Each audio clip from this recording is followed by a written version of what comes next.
Chào mừng các bạn đã quay trở lại với kênh của Điện Lạnh Mai Chi nhé. Thì hôm nay mình có nhận sửa một cái mạch của máy điều hòa Panasonic mắc phải một cái căn bệnh hết sức là phổ biến, phổ thông. Tuy nhiên là cái căn bệnh này thì khá là phổ biến, nhưng mà nó lại gặp phải một cái tình huống đó là khá là hóc búa và cái nguyên nhân hư hỏng rất là bất ngờ. Thì hôm nay thì lâu lắm cũng mới gặp lại được cái con nó bị cái bệnh như thế này. Thì mình cũng đã biết tới cái ban bệnh này rất là lâu rồi, tuy nhiên là mình vẫn chưa hề chia sẻ cho anh em nào hay cả. Thì ở trên kênh ấy có một cái video clip thì trước đây sửa máy giặt thì mình cũng đã có nhắc đến cái ban bệnh này. Tuy nhiên là trong cái video đó thì mình chia sẻ liên quan tới cái máy giặt đó, nhưng mà nguyên nhân cơ bản thì nó cũng giống nhau. Thì lát nữa mình chia sẻ, anh em nào đã từng xem rồi thì sẽ nhận ra được là trong video clip đó mình có nhắc đến cái ban bệnh này. Rồi, thế thì cái video này thì mình cũng xin phép là cũng chỉ chia sẻ cho những anh em hội viên tham khảo thôi. Rồi, thì bắt tay vào việc thôi. Chúng ta sẽ thử xem là cái mạch Panasonic này nó gặp cái bệnh gì.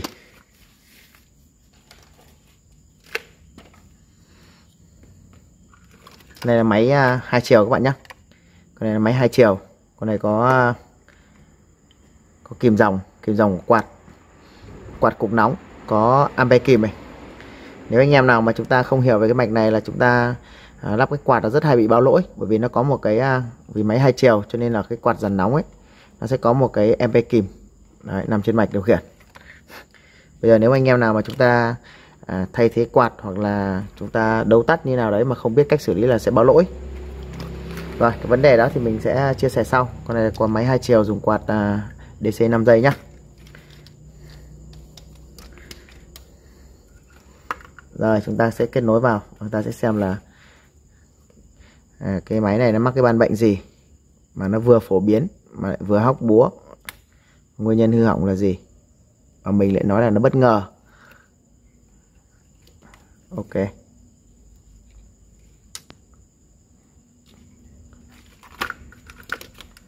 Khá là nhiều dây.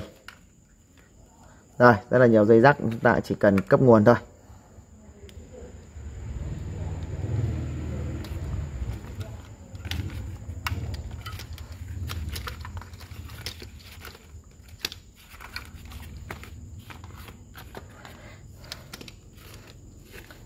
Rồi, mình sẽ cấp nguồn cho nó.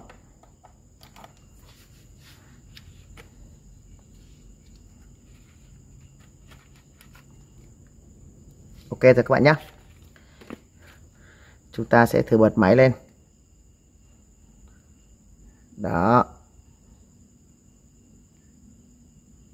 Các bạn thấy là mình bật máy là gì? Không lên nguồn đúng không ạ?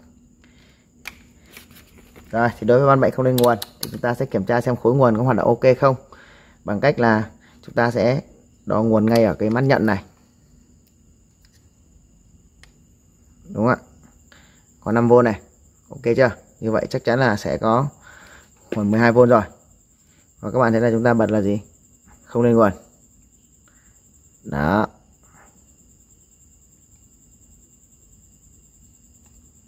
Rồi, mình sẽ lật mạch lại. Chúng ta sẽ đo. Đầu tiên là tạm nhận định là ban bệnh không lên nguồn đúng không ạ? Rồi.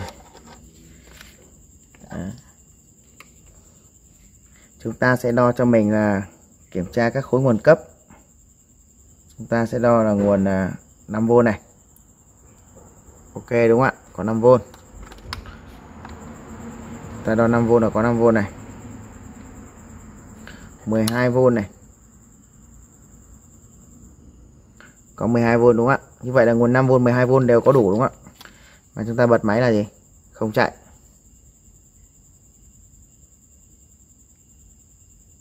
Ok, không chạy này. Như vậy chúng ta sẽ liên tưởng đến là bệnh không lên nguồn. Mình sẽ bật thử cái phím auto đây. Phím này bị gãy mất rồi. Mình sẽ chọc tắt, các bạn sẽ xem là điều gì xảy ra này. Đó. Các bạn thấy chưa ạ? Đó. Như vậy là gì? Lại không phải là ban bệnh mất nguồn, mà lại ban bệnh là không nhận khiển các bạn nhé. Không nhận điều khiển. Các bạn thấy mình chọc phím auto là chạy ok đúng không ạ? Lên nguồn đúng không ạ? Tuy nhiên mình bấm khiển là gì? Không nhận đúng không?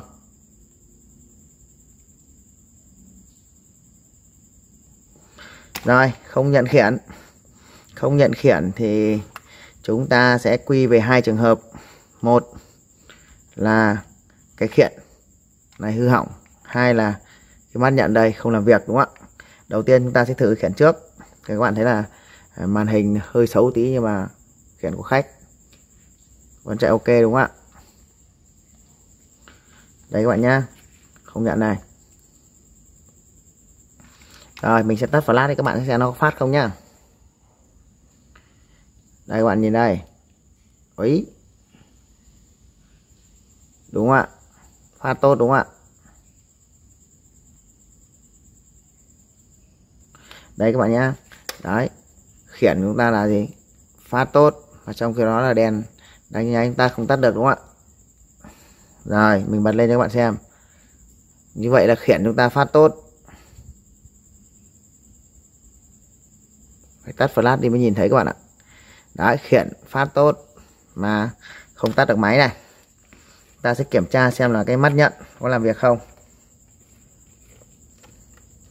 Thì mắt nhận thì về cơ bản thì mắt nhận vẫn là nguyên bản các bạn nhé. Đây, toàn bộ mắt nhận là phủ keo này. Chân mắt nhận phủ keo này. Đúng không ạ?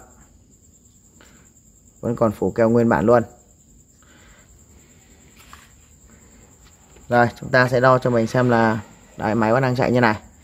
Chúng ta sẽ đo cho mình xem là cái tín hiệu mắt nhận. Đầu tiên chúng ta đo nguồn cấp này. Nguồn cấp 5V cho mắt nhận là ok đúng không ạ? Chúng ta sẽ đo tín hiệu mắt nhận về này.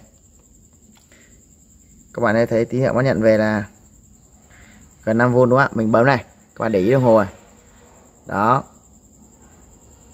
Đó. Đó. Mình bấm điều khiển nó vẫn gì? Kim vẫn giật đúng không? Kim vẫn sụt áp. Mà máy không tắt được này. Đó, các bạn thấy là máy vẫn đang sáng đèn xanh như này. Không tắt được đúng không? Chúng ta sẽ kiểm tra xem tín hiệu về tận chân IC vi điều khiển luôn. Đây mình thử cho các bạn xem nhé. Đây. Các bạn thấy mình bấm gì? Vẫn giật đúng không ạ? Ok đúng không ạ? Đấy, tín hiệu gì? Tín hiệu sụt áp vẫn về tận chân vi xử lý luôn. Đây nhá. Thay thử cái điều khiển cho anh em xem này.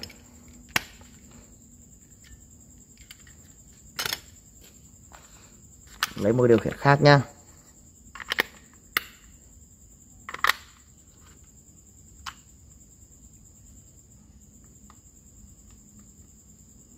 Đây các bạn nhá. Cái khiển này nó lại hơi mờ nhỉ. Cái số nó hơi mờ này. Đây. Còn đấy chưa?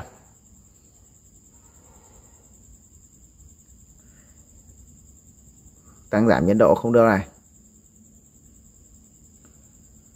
Cái khiển này nó hơi mờ. Đấy. Ok, như vậy là khiển khác cũng không được đúng không? Thì mình vẫn cứ đang để máy như này nhá. Mình sẽ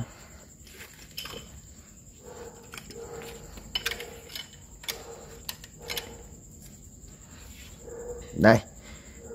Trước tiên là mình sẽ rút điện ra. Van bệnh này chúng ta xác định là không nhận khiển. Mắt nhận vẫn nguyên zin này. Ok chưa? Mắt nhận nguyên zin này. Chân keo đổ vẫn nguyên zin. Đấy, đổ keo nguyên zin nhá.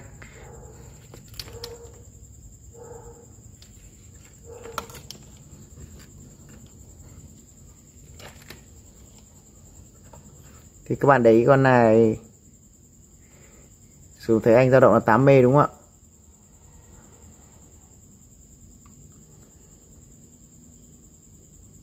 Lấy nét khó nhỉ.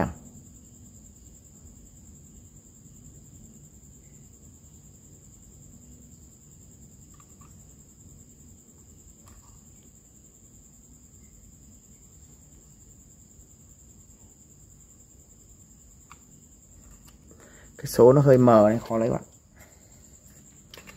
Đây các bạn nhá. Đó, máy in này.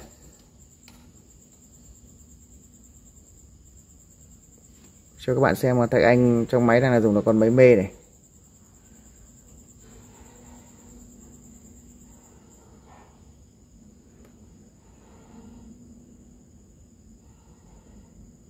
Mê đúng không ạ? Rồi các bạn sẽ xem điều gì sẽ xảy ra.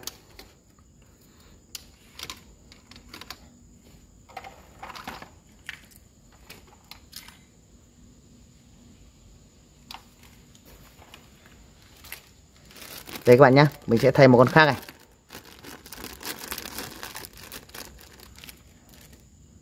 Đúng không ạ? Mình sẽ thay một con khác nhá. Mình sẽ để trên cái đồng hồ này.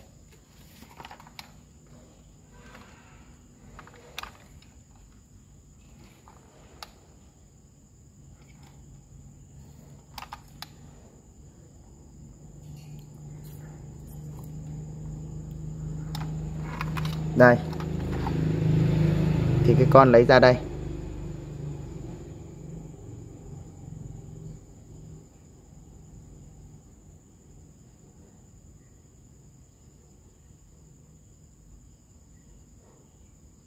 Đam mê đúng không ạ? Rồi con thay ra là mình sẽ để ở trên. Mình sẽ để đây nhá. Mình sẽ để đây. Rồi. Để đây cái mặt kính đồng hồ đi. Đây mình sẽ để mặt kính đồng hồ này. Và bây giờ mình sẽ lấy cái con ở phía ngoài này mình thay vào này.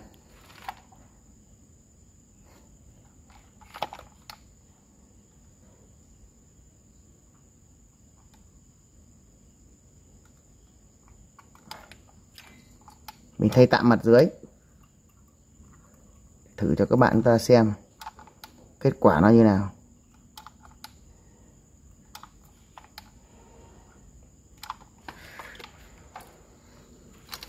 Ok, đây các bạn nhá. Mình đã thay cái mặt dưới như này, ta sẽ thử máy xem nó như nào. Rồi mình sẽ cắm điện vào này. Đó các bạn thấy là gì? Vẫn nhớ lúc nãy là bật nguồn này. Rồi. Đó, trời ơi.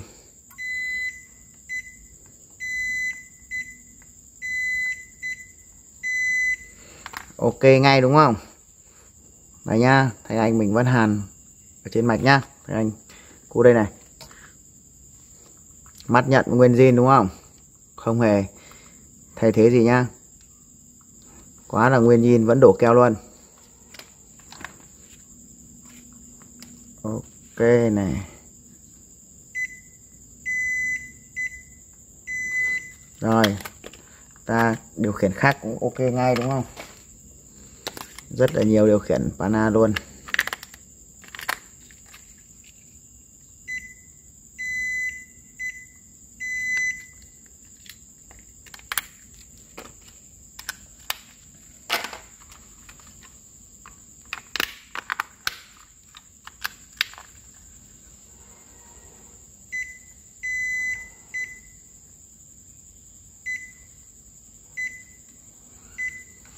Rồi ok, như vậy là ta đã điều khiển được đúng không ạ?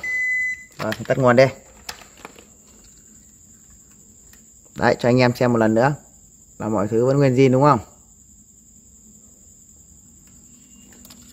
Đấy các bạn nhá. Rồi đến cái đoạn này thì chắc chắn là anh em nào mà đã xem cái video clip về cái máy giặt bị cái ban bệnh không cân đồ ở trên kênh Điện lạnh Mai Chi 2 của mình thì chắc chắn theo đoạn này anh em sẽ hiểu ra ngay. Còn anh em nào mà mới vào sau chúng ta chưa xem được thì chúng ta có thể tham khảo thêm video đó. Và tuy nhiên thì cũng sẽ chưa hiểu được tại sao nó lại như vậy đúng không ạ? Thì hôm nay mình sẽ chia sẻ cái kinh nghiệm này cho anh em và mình sẽ thôi mình cứ vẽ lại một chút để cho anh em vào sau chúng ta sẽ hiểu được vì sao nó lại xảy ra cái hiện tượng như này. Và đối với cái ban bệnh mà không nhận khiển này chúng ta phải hiểu sâu sâu một tí mới sửa được nó. Không gặp phải cái ban bệnh này là điều khiển này, thay mấy cái điều khiển không được này. Rồi thì mắt nhận thực ra chúng ta chỉ đối với cái mắt nhận này các bạn chỉ cần kiểm tra là gì nó ok, tín hiệu nó ok, chúng ta không phải thay nhá. Nhiều bạn này không vững là cứ thay ra thay vào cái mắt nhận mặc dù nó không hỏng. Đặc biệt là cái máy LG rất hay mắc bệnh không nhận khiển thì theo mình thì cái mắt nhận LG không bao giờ hỏng mà các bạn cứ thay ra thay vào, nhưng động có thay lại được, vài hôm lại không được. Đấy mới là cái bệnh hay. cái máy LG không nhận khiển là cái bệnh truyền thống rồi, tuy nhiên là xử lý rất là đơn giản. Đây mình vẽ sơ qua cho anh em nào chúng ta vào sau ta chưa xem video đó của mình, chúng ta sẽ hiểu vì sao căn bệnh này mình lại thay thế thầy anh dao động lại được. Thì nói nôm na thì giải thích nôm na thôi, chứ còn sâu xa thì rất là khó, anh em phải có thời gian để chúng ta nghiên cứu. Nôm na thì cái con IC vi xử lý của chúng ta nó như thế này. Ở đây chúng ta có một cái con thạch anh dao động, toàn là 8M đúng không ạ? Thì ở bên trong IC vi xử lý này người ta sẽ chia ra rất là nhiều khối làm việc logic khác nhau. Thì các bạn sẽ thấy ở đây nó có rất nhiều các cái nhóm làm việc khác nhau, giống như trong một cái công trường ấy. Chúng ta sẽ có rất là nhiều các cái tổ và các cái nhóm làm việc độc lập với nhau. Thì cái con thạch anh dao động 8M này thì bên trong IC nó sẽ có một cái mạch. Đây các bạn nhé. Trong IC nó sẽ có một cái mạch nó nhận cái tần số mẫu 8M này, và nó có một cái mạch người ta gọi là mạch chia tần số ấy. Thì chúng ta gọi là chia tần. Thì cái mạch này nó nhiệm vụ là lấy cái tần số mẫu 8M này sẽ chia tần để chia cho các cái khối này các cái tần số làm việc khác nhau ở các cái nhịp độ khác nhau. Ví dụ những cái khối mà điều khiển dơ le, điều khiển hiển thị, đèn báo thứ thì nó là gì? Một cái tần số. Đó, cái khối mà gì? Lên nguồn một cái tần số. Điều khiển cái việc khởi động nguồn. Đấy, tóm lại là nó sẽ chia tần cho các cái khối làm việc với tần suất khác nhau. Thì khi con thạch anh dao động này mà hư hỏng, đấy, hoặc chúng ta thay sai, ví dụ nó sử dụng nguyên bản thiết kế là 8M, chúng ta thay nhầm là 4M chẳng hạn, thì cái mạch chia tần này nó sẽ chia tần số đến cho các cái module này cũng sẽ sai theo. Thậm chí thay đổi tần số là tần số nó không đủ thì nó dẫn đến sai theo. Tuy nhiên là cái khối là lên nguồn đi, đây khối này của mình gọi là khối nguồn này. Cái khối nguồn này chúng ta có khi nó chỉ dùng gì 2M thôi, chỉ cần 2M thôi. Đó, thì con thạch anh này 8M khi hư hỏng xảy ra sai thì con thạch anh nó cái bộ chia tần này nó chia tần đến đây là gì? Chia cho các bộ phận khác sai. Tuy nhiên là cái phần khối lên nguồn này nó vẫn gì? Vẫn đủ 2M. Vẫn đủ 2M các bạn nhé. Thì nó vẫn lên nguồn bình thường. Tuy nhiên cái khối khiện này, cái khối khiện này của chúng ta có thể là đây là khiện này. Mình ví dụ là khối này nhận khiện này. Đấy, thì cái khối này bình thường của nó phải dùng là gì? Ví dụ ở tần số cao thì nó dùng là 7M. 7M. Đấy. 7M, đấy là đúng của nó là 7M. Tuy nhiên là khi mà con thạch anh dao động này bị hư hỏng, tần số bị thay đổi hoặc là bị tăng giảm thì dẫn mạch chia tần chia cho gì? Khối khiển chúng ta không được 7M, nhưng cái khối nguồn vẫn đủ 2M thì khối nguồn vẫn lên nguồn, vẫn làm việc bình thường. Và khối này là gì? Không đủ tần số 7M thì sẽ làm việc theo một tần số khác, ví dụ như làm việc tần số là 6M. Và khi làm việc với tần số 6M thì chúng ta bấm cái điều khiển này nó không đồng bộ với nhau thì nó sẽ không nhận được tín hiệu của nhau, dẫn đến là không nhận khiển. Đó, hoặc là các bạn thử thay sai. Các bạn đang thay 8M chạy bình thường, các bạn thay từ con 4M. 4M thì các bạn thấy là vẫn lên nguồn bình thường. Như vậy là cái khối lên nguồn nó hoạt động với tần số rất là thấp đúng không ạ? Tuy nhiên là khi chúng ta thay vào 4M vào, nó sẽ có một số cái tính năng nó không điều khiển hoặc nó không hoạt động được bình thường. Các bạn đã từng thử như vậy chưa? Thì sau video clip này nếu anh em nào thử, chúng ta sẽ sửa một cái mạch như này. Giờ chạy 8M ok, chúng ta thay thử 4M, chúng ta sẽ xem là nó khi thay 4M thì nó sẽ hoạt động, nó sẽ có cái gì đó khác để chúng ta có những cái kinh nghiệm.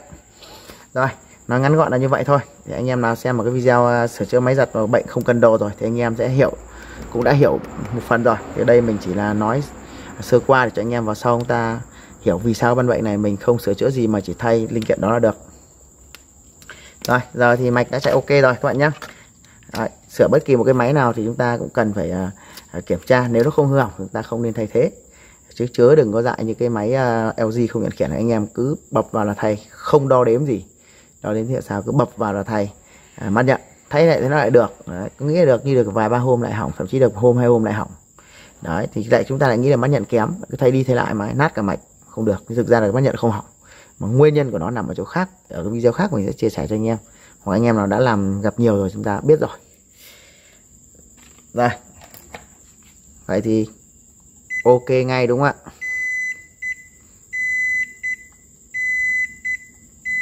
Rồi, đối với căn bệnh này nếu anh em chúng ta không thử cái phím thì auto có lẽ là chúng ta sẽ nhầm ngay từ đầu. Ta sẽ nhầm là bệnh không lên nguồn và chúng ta sẽ cắm đầu và đi sửa cái bệnh không lên nguồn. Thì cuối cùng là gì? Nó lại là thực ra là cái bệnh không nhận khiển các bạn nhé. Rồi, như vậy là mạch đã chạy ok xong rồi thì mình cũng xin chia sẻ cái video ngắn gọn tại đây thôi, và xin kết thúc cái video chia sẻ tại đây. Và xin kính chúc tất cả các bạn chúng ta sẽ sửa chữa thành công khi gặp phải những cái căn bệnh tương tự như vậy. Và hẹn gặp lại các bạn ở trong các video chia sẻ tiếp theo của mình. Thân ái chào các bạn nhé.